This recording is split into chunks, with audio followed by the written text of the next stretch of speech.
সম্প্রতি বাংলাদেশ জাতীয়তাবাদী দল বিএনপির জাতীয় স্থায়ী কমিটির সভায় আলোচনা করে তারা একটা অভিমত ব্যক্ত করেছে যে লন্ডন বৈঠক নিয়ে ইতিবাচক মনোভাব পোষণ করতে হবে। প্রথম কথা হচ্ছে যে আশা থাকা ভালো, আমি নিজেও বিশ্বাস করি আশা না থাকলে মানুষ বাঁচে না, কিন্তু শুধুমাত্র আশার উপরে ভর করে শুধুমাত্র সবকিছুতে নেতিবাচকতা পরিহার অবশ্যই করতে হবে, কিন্তু শুধুমাত্র সবকিছুতে যুক্তি ছাড়া, বাস্তবতা অনুধাবন ছাড়া ইতিবাচক মনোভাব প্রদর্শন হচ্ছে যারা কোনো কিছু করতে চায় না, করতে পারে না, তাদের মনোভাব। অনেকে আছেন আশায় আশায় সারাক্ষণ ঘুমিয়ে থাকেন, কোনো কাজকর্ম করেন না। সো আমার কাছে মনে হয় বিএনপি নেতৃত্ব আমার কথা শুনলে রাগও করতে পারেন, মন খারাপও করতে পারেন, তাতে আমার কিছু যায় আসে না, আমি আমার কাজ করছি। তাদের ভাবটা এরকম। এবং আমি ওই যে অনেকবার বলেছি আপনাদের যে বিএনপি আসলে সবসময় বেনিফিশিয়ারি, সুবিধা পেয়েছে, তার অর্জন করতে সেই অর্থে শেখেনি। ইতিহাসটা আপনি দেখলে দরকার পড়লে কেউ যদি আমার কথায় আপত্তি করেন, আমি ভবিষ্যতে ব্যাখ্যা করে দেখাতে পারবো, আগেও কিছু কিছু আলোচনা করেছি। তাদের অনেক সময় মনে হয় যে তাদেরকে সবাই খাইয়ে দিবে, খাবারটা যে অর্জন করতে হয়, কষ্ট করতে হয়, সেটা তারা করতে চান না। এবং যে কারণে এর আগের একটা ভিডিওতে আমি বলেছিলাম যে এই জুলাই সনদ বা জাতীয় সনদে যে এমন অনেক কিছু ঢুকে পড়ে যেটা দেশের জন্য কল্যাণকর নয়, এমনকি বিএনপির জন্য নয়, এবং বিএনপি ভবিষ্যতে তার জন্য খেসারও দিতে হবে। বিএনপি তো তাতেও সাইন করে ফেলবে। ওই যে স্থিতাবস্থা, ওই যে ফেব্রুয়ারিতে ক্ষমতায় যাবার একেবারে বিনা বাধায় বিনা সংগ্রামে সম্ভাবনা বা তাদের আশা, ব্যাপারটা এরকম। কিন্তু এত সহজ নয়। একটা ছোট্ট উদাহরণ দিই আপনাদেরকে। জামাত একদিন জাতীয় ঐকমত্য কমিশনের সভায় গেল না। সরকার প্রধান, অন্তর্বর্তী সরকার প্রধান প্রফেসর মোহাম্মদ ইউনূস জামাতের আমিরকে ফোন করে পরের দিন যেন বৈঠকে যায় সেটা নিশ্চিত করেছেন। আমরা কি শুনেছি কেউ? আমি জানি না, অন্তত আমি শুনি না, আমার অজ্ঞতা বা অক্ষমতা সেটা। বিএনপিকে কখনো প্রফেসর মোহাম্মদ ইউনূস নিজে ফোন করেছেন? অনেকে লন্ডন বৈঠকের আলোচনা করতে পারেন, কিন্তু সেটা ফোন করে নয়, সেটা এক ধরনের ডায়ালগ। আসলে এখান থেকে উদ্যোগ নেওয়া হচ্ছে, ওখান থেকে সাড়া দেওয়া হচ্ছে, তার ভিত্তিতে হয়েছে। কিংবা এই যে বেগম খালেদা জিয়া, বিএনপি চেয়ারপারসন, সাবেক প্রধানমন্ত্রী, দেশের এই মুহূর্তে সবচেয়ে শক্তিমান রাজনীতি, যদিও তিনি সেই অর্থে ঠিক অ্যাক্টিভ নন, কিন্তু শ্রদ্ধায় ভালোবাসায় তিনি সবার উপরে। যিনি প্রফেসর মোহাম্মদ ইউনূস যখন নোবেল পেয়েছেন তাকে অভিনন্দন জানিয়েছেন। প্রফেসর ইউনূস যখন শেখ হাসিনা আমলে বিপদে যিনি তার পাশে দাঁড়িয়েছেন, তার দল পাশে দাঁড়িয়েছে, তাকে কি একবার ফোন করেছেন? আমি শুনিনি। আপনারা কেউ শুনে থাকলে আমাকে জানাবেন, আমি আমার ভুল সংশোধন করে নিব। কিন্তু জামায়াতের আমিরকে তাকে ফোন করতে হয়েছে। সো কথা পরিষ্কার, আসলে বিএনপি যা করছে নিজের পায়ে কুড়াল করছে। তবে এখানে একটা কথা আমি বলে রাখি, আমার সোর্স যেটা বলে, আমি মেবি আই এম রং, কিন্তু আমি যতটুকু শুনেছি বা জানি, সেটা হচ্ছে বিএনপি জাতীয় স্থায়ী কমিটির সভায় যখন লন্ডন বৈঠকে কি হবে, কি প্রস্তাব তারা দিবেন, কি আলোচনা করবেন, সেই আলোচনায় জাতীয় স্থায়ী কমিটির প্রায় সকল সদস্য এই ফেব্রুয়ারি বা সরকারকে না কাঁপানোর প্রফেসর মোহাম্মদ ইউনূসকে সন্তুষ্ট রাখবার সিদ্ধান্ত নিয়েছেন। আমি যতদূর শুনেছি অন্তত মাত্র একজন সম্ভবত একটু ভিন্ন মত নিয়েছিলেন, যিনি ডিসেম্বরের নির্বাচনের পক্ষে ছিলেন, যিনি খুব একটা আশাবাদী ছিলেন না অন্যদের সঙ্গে। বিএনপিতে নানা গ্রুপ আছে, আমরা জানি, সব গ্রুপ একমত হয়ে বয়োবৃদ্ধরা মোটামুটি একই সিদ্ধান্ত নিয়েছেন। কিন্তু যিনি কমিটিতে সবচেয়ে তরুণ, যার ব্যাপারে আমার অনেক সমালোচনা আপনারা বিভিন্ন সময় শুনেছেন, এবং সেই সমালোচনা করতে গিয়ে আমি নিজেও সমালোচনা স্বীকার করেছি, বাট আমার কাছে মনে হয়েছে আমার সমালোচনা যৌক্তিক। আবার কারো প্রশংসা করবার থাকলে নিশ্চয়ই আমি তার সেই সময় প্রশংসা করব, এটাই আমার কাজ, বিং এ প্রফেশনাল। সবসময় সবকিছু আমার ঠিক হবে তাও না। আমি যদি শুনেছি একজন স্রোতের বিপরীতে ছিলেন, এবং তিনি হচ্ছেন বিএনপির জাতীয় স্থায়ী কমিটির সবচাইতে বয়স কম, যার সালাউদ্দিন আহমেদ। সবটা জানেন আমি তার ব্যাপারে অনেক কিছুতেই ক্রিটিক্যাল, কখনো খোলামেলা, কখনো পরোক্ষভাবে। বাট তার এই অবস্থানটিকে আমি ব্যক্তিগতভাবে, যদি এটা ঠিক হয়ে থাকে, আমি সমর্থন করি। এবং আমি মনে করি যে নিঃসন্দেহে অভিজ্ঞতা বয়স এগুলো খুব গুরুত্বপূর্ণ। আবার তারুণ্যের শক্তি, উদ্যম সেটাও জরুরি। তবে বয়োবৃদ্ধরা অনেকে 90-95 বছরেও আমি দেখেছি অ্যাক্টিভ, তাদের ব্রেইন কাজ করে, শরীর কাজ করে, কিন্তু সেটা হচ্ছে একটা এক্সেপশন। অধিকাংশ ক্ষেত্রেই এটা আসলে কাজ করে না। এটা বিএনপির নেতৃত্বের একটা বড় অংশ বিগত দিনেও প্রমাণ করেছেন। আমার মনে হয় সর্বশেষ জাতীয় স্থায়ী কমিটির বৈঠকটিতেও সেটা তারা প্রমাণ করেছেন। এবং খোদা না করুক, মানে কোনো কারণে যদি প্রমাণিত হয় যে বিএনপি জাতীয় স্থায়ী কমিটির লন্ডন বৈঠকে তার অবস্থান যদি ভুল প্রমাণিত হয়, যেটা আমি গত কয়েকদিন ধরে বলবার চেষ্টা করছি, তাহলে কিন্তু এই সালাউদ্দিন আহমেদ, আমি যাকে নিয়ে অনেকবার কথা বলেছি, তিনি কিন্তু, যার অনেক কিছু অনেকের পছন্দ হয় না, আমারও পছন্দ হয় না, বাট তিনি কিন্তু সঠিক প্রমাণিত হবেন। এবং আমি মনে করি দলের ভেতরে রাজনীতিতে তার অবস্থান শক্তিশালী হবে। কারণ রাজনীতি একটা সবসময় এই ধরনের লড়াই, খেলা, সঠিক সময়ে সঠিক সিদ্ধান্ত নেবার বিষয়, এবং যে সঠিক সময়ে সঠিক সিদ্ধান্ত নিতে পারেন সময় সেই সাহসী সন্তানকেই কিন্তু জনগণ, নেতা কর্মীরা, দল বরণ করে নেয়। সো আমার মনে হয় যে এই বিষয়ে আমাদের বোঝার জন্য আরো কিছুদিন, কয়েক সপ্তাহ, কয়েক মাস হয়তো অপেক্ষা করতে হবে যে আসলে পরিস্থিতি কোথায় যাচ্ছে। রাজনীতিতে কখনো কখনো দৃশ্যপট দ্রুত বদলে যায়, কখনো বদলায় না, শুধু আলোটা একটু ঘোলাটে হয়। লন্ডনে অন্তর্বর্তী সরকারের প্রধান উপদেষ্টা ডক্টর মোহাম্মদ ইউনূস এবং বিএনপির ভারপ্রাপ্ত চেয়ারম্যান তারেক রহমানের বৈঠকটিকে অনেকে একটি রাজনৈতিক ব্রেক থ্রু ভাবছেন, বিশেষ করে বিএনপি নেতৃবৃন্দ সেটা ভাবছেন, জাতীয় নেতৃবৃন্দ। আবার কেউ কেউ একে দেখছেন কৌশলগত চাপ মোকাবেলায় একটা ভদ্র চুক্তি, যার ফল কতটা বাস্তবায়নযোগ্য তা এখনো কিন্তু স্পষ্ট নয়। যৌথ বিবৃতিতে বলা হয়েছে, যদি সব প্রস্তুতি সম্পন্ন হয় এবং বিচার ও সংস্কারের পর্যাপ্ত অগ্রগতি হয়, তাহলে 2026 সালে রমজান শুরুর আগের সপ্তাহে জাতীয় নির্বাচন অনুষ্ঠিত হতে পারে। অনেকেই এটিকে ফেব্রুয়ারির নির্বাচন হিসেবে ধরে নিয়েছেন, কারণ আগামী বছর রমজান শুরু হবে সম্ভবত 17 বা 18 ফেব্রুয়ারি। কিন্তু বাস্তবতা হলো এখানে কোনো নিশ্চয়তার ভাষা নেই, আছে কেবল সম্ভাবনার আভাস, এবং সেটা নির্ভর করছে একাধিক যদির উপর।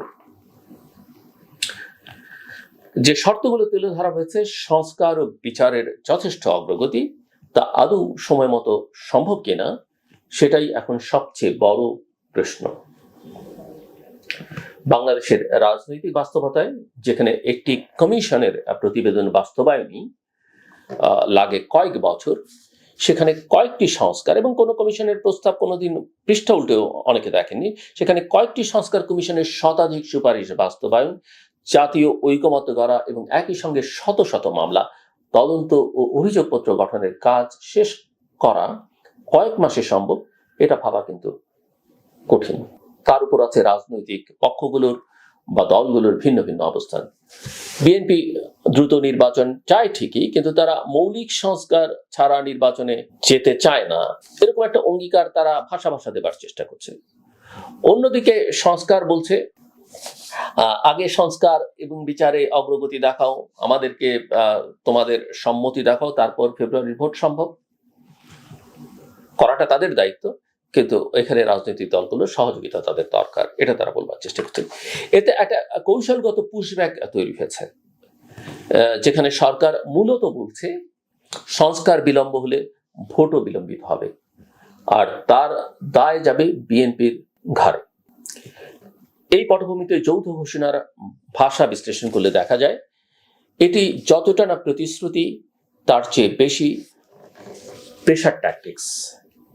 এবং সবচেয়ে গুরুত্বপূর্ণ হলো, এই ঘোষণা এককভাবে বিএনপির সঙ্গে আলোচনা করেই এসেছে, জানিয়ে অন্যান্য রাজনৈতিক দলগুলো ইতিমধ্যেই আপত্তি তুলেছে। এনসিপি এবং জামায়াত ইতিমধ্যে একে একচেটিয়া সমঝোতা বলছে। ইসলামী আন্দোলনও বলছে যে আলোচনা গুরুত্বপূর্ণ, কিন্তু যৌথ বিবৃতি অতিরঞ্জিত। প্রশ্ন হলো, অন্তর্বর্তী সরকারের প্রধান কি এমন সিদ্ধান্ত নিতে পারেন যেখানে দেশের বাকিদের মতামতকে পাশ কাটানো হয়? আবার প্রশ্ন ওঠে, যদি নির্বাচনের মতো স্পর্শকাতর সিদ্ধান্তের ক্ষেত্রে শুধু একটি দলের সঙ্গে আলোচনা হয়, তাহলে তা আদৌ কতটা গ্রহণযোগ্য হবে জাতীয় পর্যায়ে? লন্ডনের এই আলোচনায় তারেক রহমান উপহার দিয়েছেন ডক্টর ইউনূসকে একটি কলম এবং দুটো বই।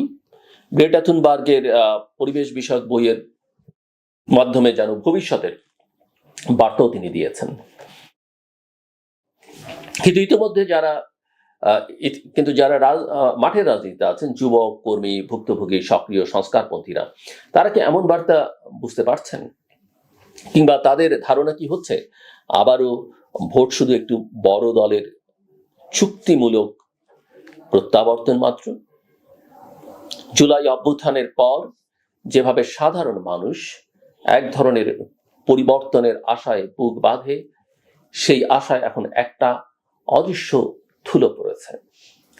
এনসিপির ভাষায় এই নির্বাচনের প্রক্রিয়া যদি কেবল ক্ষমতা হস্তান্তরের বিনিময়ে শেষ হয়, তাহলে রাষ্ট্র গঠনের সেই আকাঙ্ক্ষা ভুলুণ্ঠিত হবে। অন্যদিকে সরকারের নীতি নির্ধারকরা মনে করছেন যত দ্রুত নির্বাচন হয় তত তারা দায়মুক্তি এবং আন্তর্জাতিক স্বীকৃতি মিলবে। এটা তাদের কারো কারো বক্তব্য, কিন্তু বাস্তবে আসলে তারা যে ক্ষমতায় থাকতে চাইছেন সেটাই কিন্তু স্পষ্ট।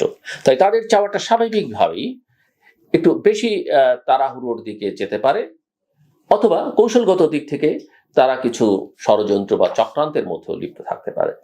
আরো একটা প্রশ্ন ওঠে, বিচার বলতেই আমরা কিন্তু সাধারণত বুঝি আদালতের রায়, কিন্তু এখানে বলা হচ্ছে উল্লেখযোগ্য অগ্রগতি, কোট আনকোট। তাহলে সেটা কি চার্জশিট দাখিল, নাকি তদন্ত শেষ হওয়া, নাকি কিছু মামলার রায় পাওয়া? বাস্তবে এত বড় পরিসরের মামলা, হত্যা, ষড়যন্ত্র, নিপীড়ন, এগুলোতে অভিযোগপত্র তৈরি করতেই তো সময় লাগে অন্তত 6 মাস থেকে 1 বছর। তাহলে 7-8 মাসের বিচার সংক্রান্ত উল্লেখযোগ্য অগ্রগতি কিভাবে সম্ভব?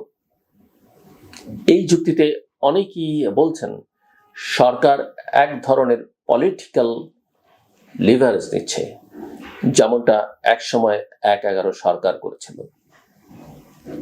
দীর্ঘ সময় ক্ষমতায় থাকার সুযোগ চেয়ে এখানেও যদি দেখা যায় ফেব্রুয়ারিতে বিচার ও সংস্কারের কাজ শেষ হয়নি, তাহলে আবার সেই পুরনো গল্পের মতো নির্বাচন পিছিয়ে যাবে। তখন যুক্তি হবে জনগণের স্বার্থেই নির্বাচন পেছানো, কিন্তু আসলে সেটা হবে ক্ষমতা ধরে রাখার নতুন প্যাকেজ। তার চেয়েও বড় আশঙ্কা হচ্ছে এই যৌথ বিবৃতি বিএনপিকে প্রাধান্য দিয়ে এক ধরনের ভিআইপি পলিটিক্স তৈরি করেছে। এনসিপি, জামায়াত, খেলাফত, গণসংহতি সবাই বলছে বিএনপির সঙ্গে সমঝোতা মানে অন্যদের উপেক্ষা করা। এমন বাস্তবতায় একটা গ্রহণযোগ্য নির্বাচন আদৌ সম্ভব? অন্যদিকে বিএনপির নেতৃত্বাধীন ঐক্যজোটের অনেকে আবার লন্ডনের আলোচনা নিয়ে স্বস্তি প্রকাশ করেছেন। তাদের মতে এই আলাপ একটি অন্তর্বর্তী সমঝোতা। কিন্তু বিএনপির মধ্যেই অনেক তরুণ নেতা মনে করছেন দলটি যদি পুনরায় ছাকনি ছাড়া সংসদে ফিরে আসে, তাহলে জনগণের প্রত্যাশা পূরণ হবে না, বরং নতুন করে হতাশা জন্ম নেবে। ডক্টর ইউনূসের লন্ডন সফরের আরেকটি গুরুত্বপূর্ণ অধ্যায় ছিল চ্যাথাম হাউসে তার বক্তব্য। সেখানে তিনি নিজে নির্বাচন করতে চান না, গণভোট চান না, রাজনৈতিক ভূমিকা রাখবেন না। এই ঘোষণাগুলো ভালোভাবে দিয়েছেন এবং এই ঘোষণাগুলো ভালোভাবে আন্তর্জাতিক মহল হয়তো নিয়েছে। কিন্তু এখানেও প্রশ্ন রয়ে যায় তার পরামর্শদাতারা, বিশেষ করে 2 ছাত্র নেতা যারা এখনো উপদেষ্টা, তারা কি নিজে নির্বাচন করবেন না? এনসিপিতে যোগ দেবেন। আরো অনেক উপদেষ্টার কথা আমরা বিভিন্ন সময় বলেছি। এটা স্পষ্ট জুলাই আন্দোলনের মাধ্যমে একটি জনগণের জয় এসেছিল এবং সেই জয়কে এখন রাজনৈতিক শক্তিগুলো নিজেদের মতো করে ব্যবহার করছে। কেউ নির্বাচনের মাধ্যমে সেটা নিশ্চিত করতে চাইছে, কেউ সংস্কার এবং বিচারকে অগ্রাধিকার দিতে চাইছে, হয়তো রাজনৈতিক সুবিধা আদায়ের জন্য।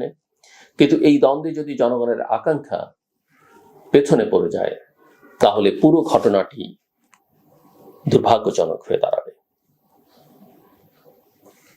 নির্বাচন শুধু তারিখ ঘোষণার মধ্যেই সীমাবদ্ধ নয়, সেটি আসলে একটি জাতির রাজনৈতিক রূপান্তরের প্রক্রিয়ার এক গুরুত্বপূর্ণ অধ্যায়। তাই যদি জুলাই সনদে গণতন্ত্র, সুশাসন, বিচার ও রাষ্ট্র সংস্কারের সুস্পষ্ট কর্মসূচি না থাকে, যদি আগামী সরকার শুধু এক দলীয় ব্যবস্থাকে পলিশ করে চালাতে চায়, তাহলে এই নির্বাচনও 2014, 2018 বা 2024 সালের মতোই অসার হয়ে উঠবে। মানুষ এখন ভোট চায়, কিন্তু সেটি এমন ভোট যা শুধু কারচুপি মুক্ত নয়, বরং যে ভোটের পর রাজনৈতিক সংস্কৃতি পাল্টাবে। যে সরকার গঠিত হবে সেটি নতুন রাষ্ট্র চিন্তা নিয়ে আসবে।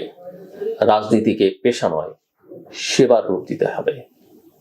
সেবার রূপ দেবে, দুর্নীতি দমন করবে, দলীয়করণ নয়, রাষ্ট্রীয় প্রতিষ্ঠানকে জনগণের কাছে দায়বদ্ধ করবে।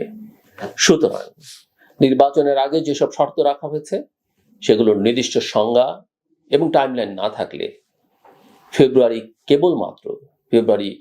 কেবলমাত্র আরেকটি গল্প হয়ে থাকবে। গল্পটা হয়তো তখন লেখা হবে অন্যভাবে, যেখানে আবারও বলা হবে সমঝোতার সুযোগ ছিল, কিন্তু বাস্তবতার দেয়ালে ঠেকে তা হয়নি। এই বাস্তবতাকে জয়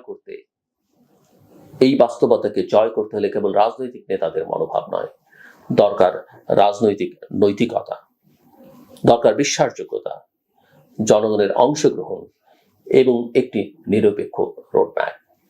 তাহলেই হয়তো মানুষ বলতে পারবে লন্ডনের বৈঠক ছিল ভোটের প্রতিশ্রুতি নয়, গণতন্ত্রের পথে প্রথম ধাপ। অন্যথায় সেটি হবে কেবল আরেকটি নাটকের দৃশ্যপট, যার পর্দা নামার পরেও অন্ধকার থেকেই যাবে। শেষ করবার আগে বলি, এটা আমাদের বাংলাদেশিদের একটা প্রবণতা। উন্মুক্ত স্থানে, রেস্টুরেন্টে, বাসে, প্লেনে উঠবার সময়, নামবার সময় অনেকেই ফোনে উচ্চস্বরে কথা বলেন এবং এতে করে অনেকের অস্বস্তি হচ্ছে, সেটা তারা মোটেও বিবেচনার মধ্যে নেন না।